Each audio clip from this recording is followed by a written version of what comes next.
Working on That to Rights was a bit like, a small kid being in a toy shop.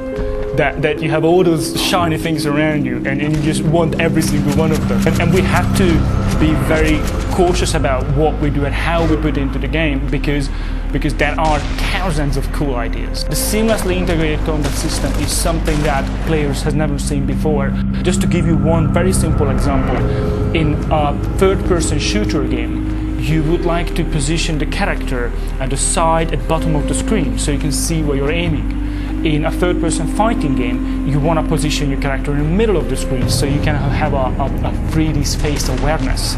So we have both, therefore we have to find the camera setting where you can see the character but at the same time you can still aim. That to Rights Retribution is using our internal engine, BlitzTech. We're quite proud of this engine. It's a very, very strong platform for us. We applied a dynamic lighting to the whole game, which means that we do not have any baked-in shadows. That gives a very distinct and very unique look to the game. We decided to go this direction not only because it gives us a lot of toys to play around, because all the moving lights are just look funky, but also because the noir style requires a very strong contrast of light and shadow. We took a great deal of care when we created the concept art. A good pre-development, when you establish a very strong visual style, is absolutely essential for any title, but especially a game like That to Rights. So we were able to create those shots, vistas, descriptive concept art, which helped later on all of the 3D artists to create the actual immersive universe. The best way to describe the gameplay of That to Rights is to describe a scene. So you as a player, you step in a room and then suddenly you find yourself surrounded by 4 guys. You can grab one of the guys on one side, throw him, then you can do a kick to the back, so you can do a set of combos and an execution move. Still you have time to take out your gun, do a headshot on one of them and set your dog on the last one and listen to him screaming as you walk away. That was 4 guys, 3-4 seconds, and you're done. And I think that is That to Rights. That kind of, I am in control, I can take care of these big guys in a couple of seconds.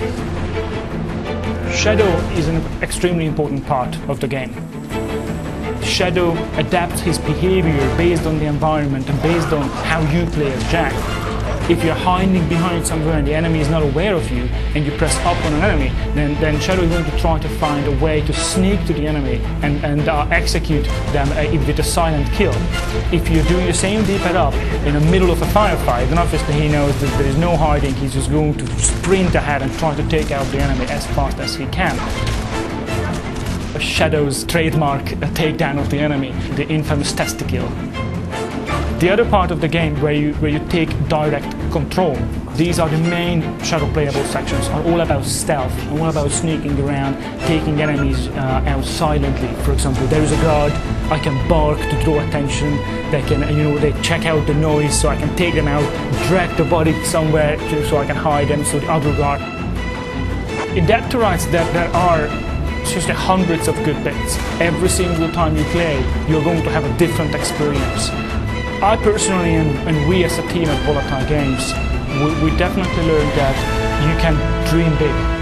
You can go for something which people wouldn't expect from you.